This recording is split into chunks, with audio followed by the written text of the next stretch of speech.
Muito bem, Cristal Web Rádio, conversando com a psicóloga Solange Oliveira, ela que tem aí o seu umbigo enterrado lá na histórica Santana, da brincadeira Santana do Carrapato, né? A Santana da Boa Vista, e tem uma pessoa que é aficionada por história e conhece um pouco de história e quer conhecer história e gosta de discutir história.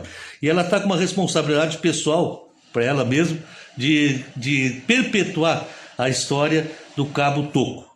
Cabo Toco, uma senhora que foi brigadiana, que lutou na Revolução de 23 e que tem uma história marcada aí também na Brigada Militar, mas tem uma história marcada no coração da Solange, porque pessoalmente ela conviveu com o Cabo Toco e daí está a responsabilidade que ela tem de estar contando essa história para que as pessoas que vêm depois possam conhecer um pouco sobre ela.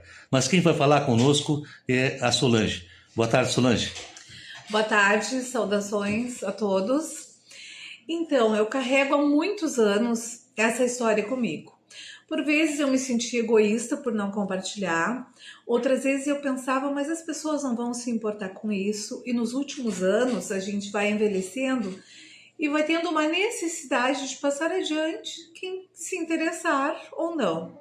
Então hoje eu quero falar sobre a Cabo Toco, ou Mira Leal de Oliveira, uma caçapavana que viveu a maior parte da sua vida em Cachoeira do Sul, anonimamente, e foi reconhecida em 1987 através de uma música interpretada por a Fátima Jimenez, que ganhou um festival de canção nativista de Cachoeira do Sul, onde apresenta Cabo Toco como uma enfermeira e combatente que participou da Revolução de 23. Então, essa mulher lutou, né, ao lado de João Vargas. Tem várias passagens, onde uma delas foi às margens do rio Camaquã, no Passo das Carretas, em Santana da Boa Vista, onde o cavalo de João Vargas foi morto e ela o salvou na garupa dela. Então, assim, tem algumas frases tão fortes que eu jamais vou esquecer.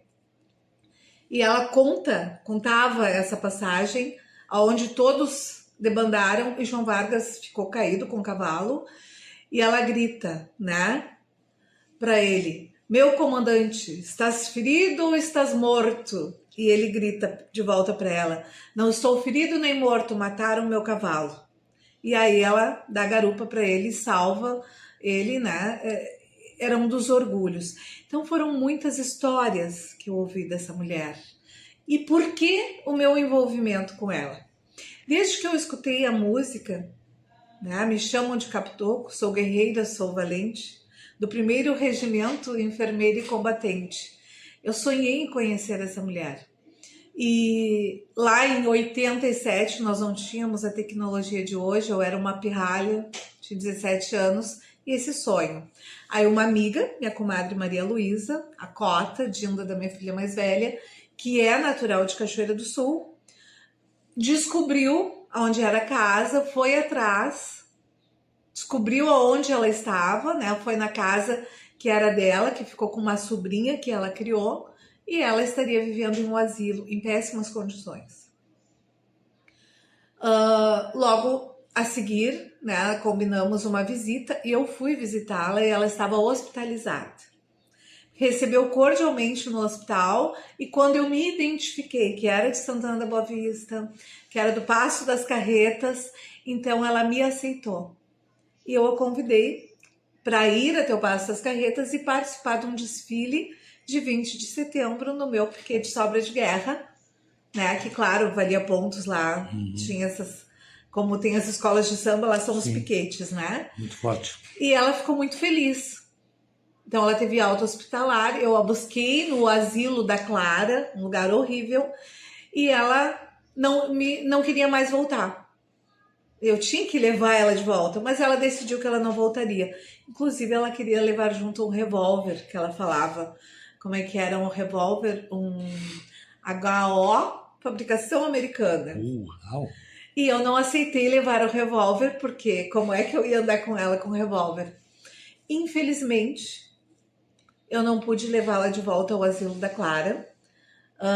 Naquela viagem, ela passou mal, foi atendida, ficou durante o dia no Hospital de Santana e eu tive que retornar com ela no dia 20 de setembro para o Hospital da Brigada em Cachoeira do Sul, onde ela veio a falecer depois em 21 de outubro do mesmo ano, em 1989.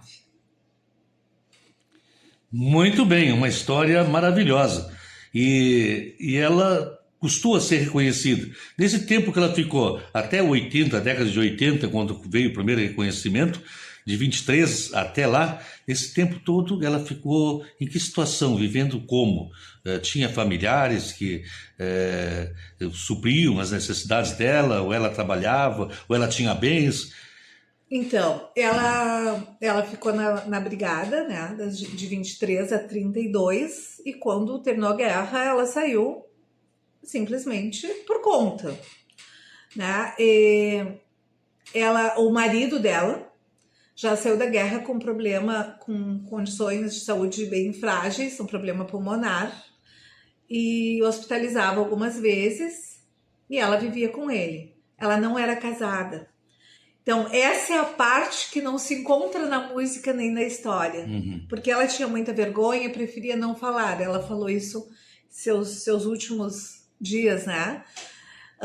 Ela não era casada. Então, ela era uma rapariga. Naquela época? Naquela época. Era muito. E aí, no hospital, cuidando do marido, o capelão do hospital, ela falava capelão, imagino que um padre, ofereceu condições para que eles casassem. Então, em 1951, ela casou e ficou viúva em 54. Então, ela passou a sobreviver com uma pequena pensão da viuvez do marido. Ela morava num barraco na periferia de Cachoeira e complementava a renda dela com uma charrete catando papelão. Ela viveu na mais profunda miserabilidade.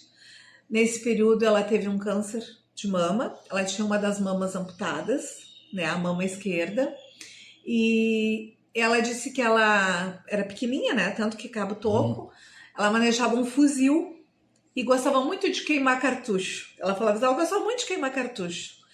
E então o fuzil era pesado e toda vez que ela atirava, ele batia. Ela disse que ele coiceava a mama. Os médicos disseram que por esse machucado, ela teve esse câncer de mama. Ela não tinha apoio familiar, pelo contrário, ela criou uma sobrinha, filha de uma irmã que se suicidou. Todas as minhas palavras são o que ela me contou, né? São as palavras dela. E essa sobrinha, depois, quando ela recebeu esse soldo da brigada, lá pelos anos 80, que ela foi reconhecida novamente, então ela começou a receber um soldo como segundo sargento. Aí ela melhorou as condições, construiu uma casa onde essa sobrinha ficou e colocou ela num asilo, né? No famoso asilo da Clara, que eu conheci, que era desumano. E botou a mão grande na casa dela. E lá ela vivia. Ela, como uma pessoa que viveu anos na guerra, ela tinha uma neurose de guerra. Uma pessoa difícil de conviver, muito desconfiada.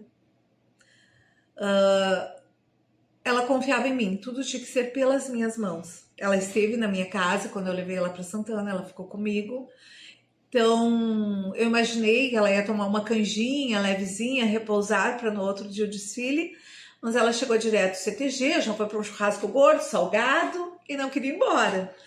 Quando ela foi, ela pediu um sal de fruta, e outra pessoa abriu o envelopezinho, preparou, e ela não aceitou tomar. Eu tive que preparar outro na frente dela, e então ela tomou.